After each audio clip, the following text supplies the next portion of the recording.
Hola, estimados y estimadas.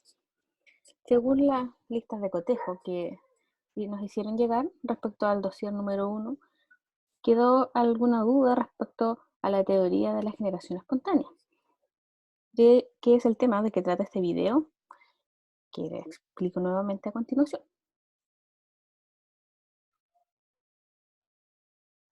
La teoría de generación espontánea también se le llama abiogénesis. Si analizamos esta última palabra, a, cuando aparece antes de alguna palabra, significa que está negando o está en contra de lo que viene más adelante.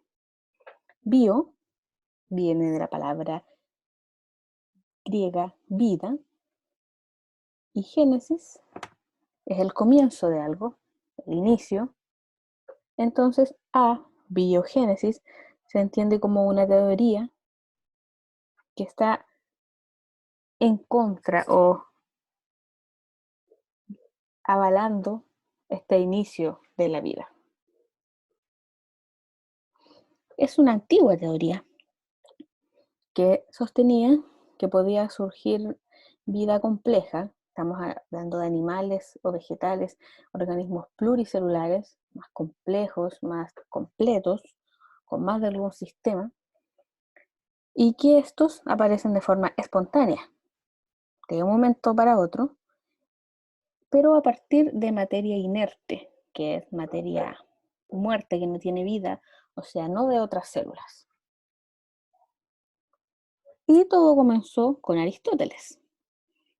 Por allá en el siglo IV antes de Cristo, y según Aristóteles, que era el defensor de esta teoría, uno de sus precursores, la materia no viviente, vale decir rocas, barro, agua, originan materia viva, principalmente organismos pequeños como gusanos, insectos, ratones.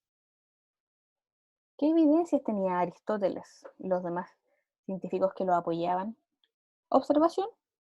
Observaban procesos que ocurrían en la naturaleza, por ejemplo, una acumulación de basura en la calle, veían que habían restos de todo tipo de cosas y que de pronto aparecían ratones en ellos.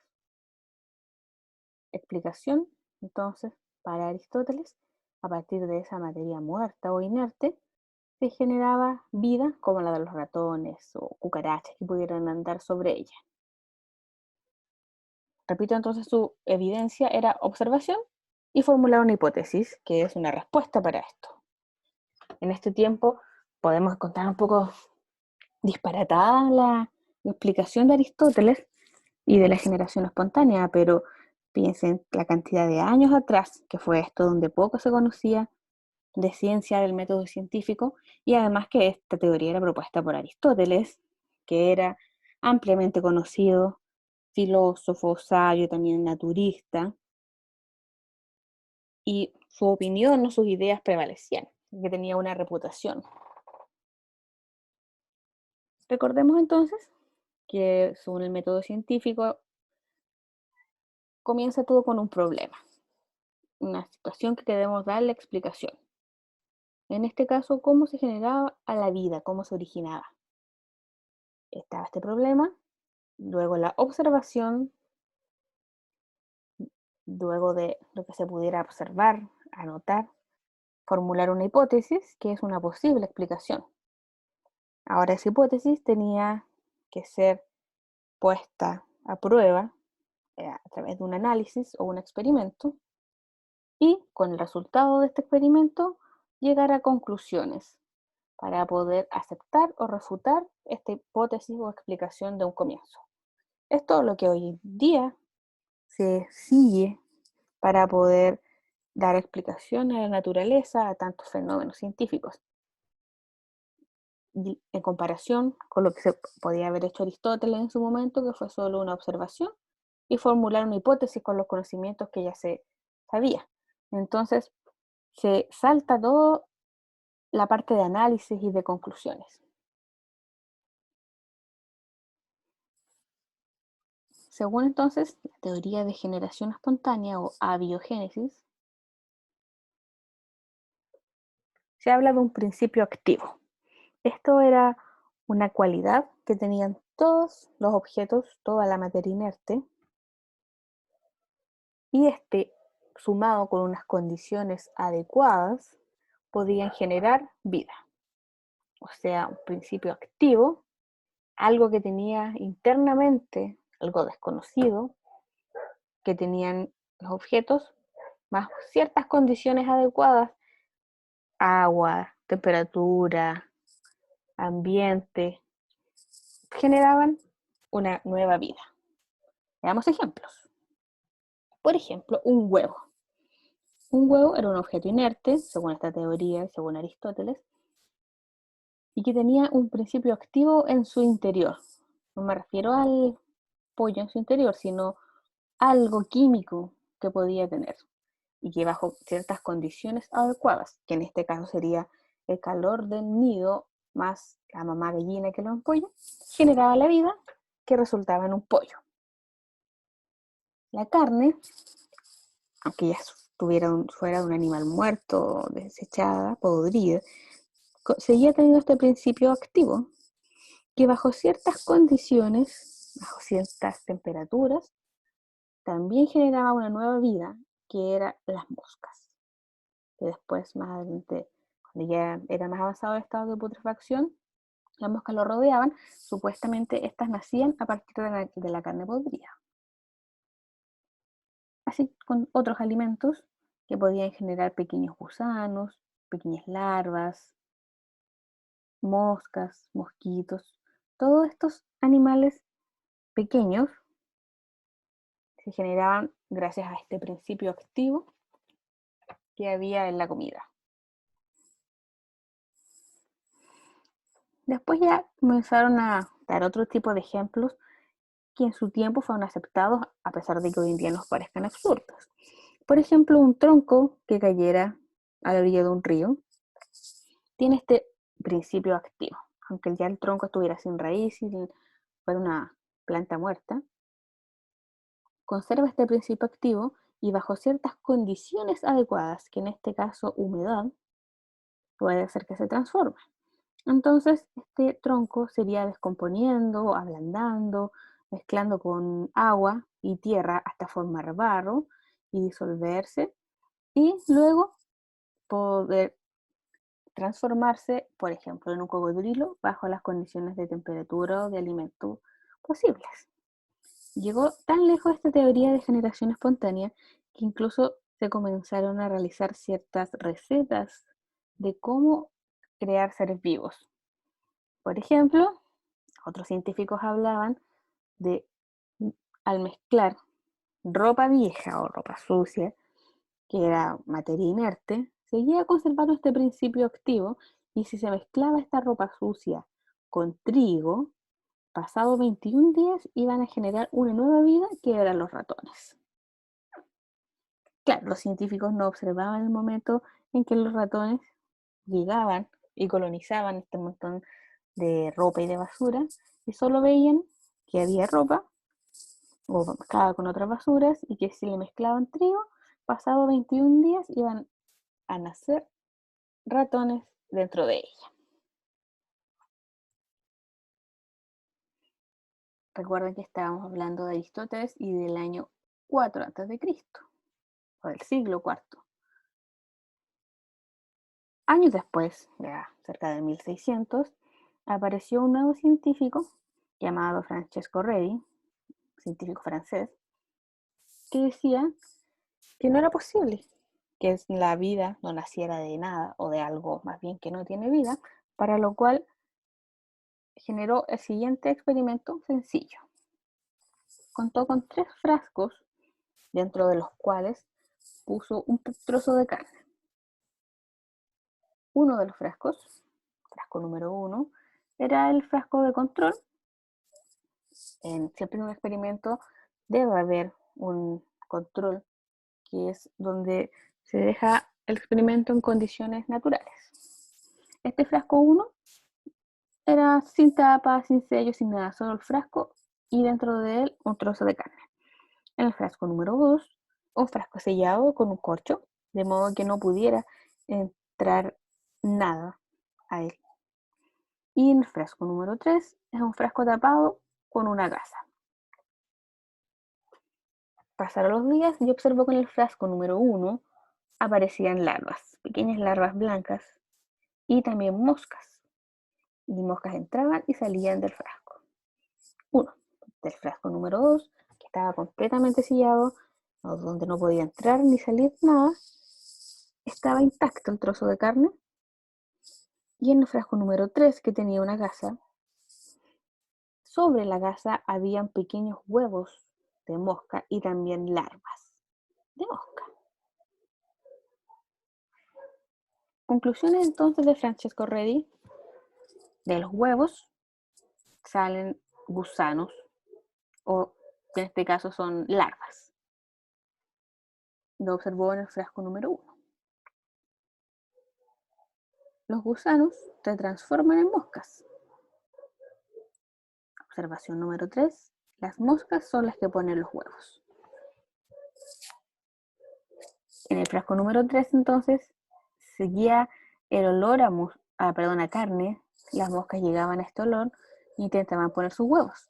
Las moscas tienen este comportamiento, siempre ponen sus huevos en lugares donde pueda haber un alimento, de manera que cuando salgan de dentro del huevo las moscas puedan tener un alimento al cual recurrir. Entonces la conclusión de Francesco Redi fue que toda vida proviene de otra preexistente, negando la teoría de la generación espontánea.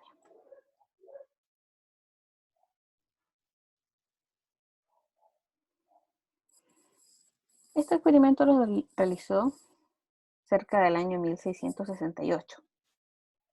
Y a pesar de que en su momento fue bien comentado en la comunidad científica de los naturistas, es el nombre que recibían en esa época los biólogos actuales, en esa época eran naturistas, pasaron casi 200 años, hasta 1864, cuando el otro científico, Louis Pasteur, también pensó en realizar un experimento porque la teoría de la generación espontánea seguía aceptándose como correcta en la gran mayoría de la comunidad científica. Entonces realizó otro experimento. Su hipótesis era que los microorganismos, recuerden que micro es pequeño y organismos son seres vivos, que eran invisibles a los humanos, estaban en el aire, los organismos o sus esporas, y estos eran los responsables de la contaminación y la descomposición de la comida. Hizo el siguiente experimento. Tomó un matraz en el cual preparó un caldo nutritivo, que era un caldo de carne, de tipo de alimento, pero lo hizo hervir. De esta manera, con el calor, con el vapor, iban a morir todos los microorganismos que estuvieran en el caldo o dentro del matraz. Dejó unos días en este matraz control. Los dejó unos días el caldo hervido en reposo y finalmente en este mismo apareció que estaban contaminados. Parecían pequeñas colonias de hongos y bacterias con el mal olor, el color, eh, a veces pequeños pelos característicos de estos microorganismos. ¿Qué pensó o qué concluyó entonces Louis Pasteur? Microorganismos presentes en el aire ingresaban al caldo a través del cuello de este matraz, y para solucionarlo hizo una modificación de estos matraces. Dobló el cuello, lo alargó y lo curvó, dándole esta forma que se le llamaba cuello de cisne, y nuevamente introdujo el caldo nutritivo, lo hirvió, y al hervirlo todo el vapor se mezcló o atrapó todos los microorganismos que podían estar en el ambiente y quedaron en el matraz número 2 atrapados los microorganismos en esta zona baja del cuello de cisne sin poder subir y volver a ingresar al caldo nutritivo. Entonces, matraz 2 tiene cuello de cisne o forma de S, y al hervirlo pasaron los días y el caldo seguía estando normal, sin microorganismos, sin mal olor y sin descomposición. Entonces lo que hizo fue este mismo matraz cortarle el cuello. Y de esta forma los microorganismos podían entrar a través del cuello roto porque tenían un espacio mucho más pequeño y solo era más fácil bajar a través de él. Y este sí se contaminó.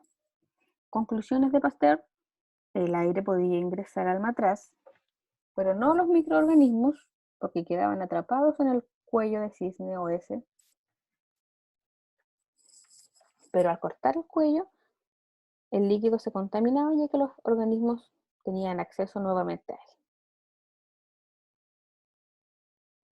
¿Qué concluyó entonces Luis Pasteur después de esta experiencia? Toda vida proviene de otra preexistente. Excelente idea de Luis Pasteur, solamente que ya había sido postulada por otro científico 200 años antes. ¿Qué ocurrió en la comunidad científica? Luis Pasteur tenía mucha más fama, mucho más experimentos exitosos, por lo que fue más escuchado en el mundo científico. Y a propósito de Luis Pasteur, seguramente han leído o escuchado sobre alimentos, principalmente lácteos, que se venden y que son pasteurizados.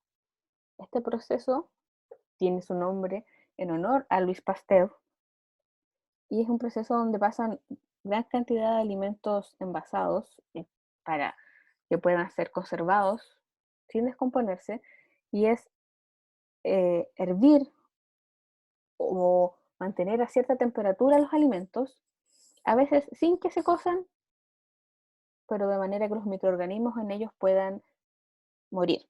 Por ejemplo, la leche la calientan hasta 80 grados Celsius, ahí no está hervida aún, pero con el calor están muriendo las bacterias, los hongos que puedan estar en ellas. Y Pasteur se hizo famoso en su época también porque a través de este proceso que él creó, pudo ayudar al rey de Francia, que era bueno para beber vino, y lo transportaban de un lugar al otro, y cuando llegaba al castillo del rey ya estaba en malas condiciones para ser bebido. En cambio, Louis Pasteur ayudó en esta industria, comenzó con el vino y continuó con otros organismos eliminados para que no afectaran nuestros alimentos. A partir de esto, ya comenzó a aumentar la fama de Louis Pasteur, el proceso de pasteurización, y es por eso que también hoy en día a este científico es llamado el padre de la microbiología.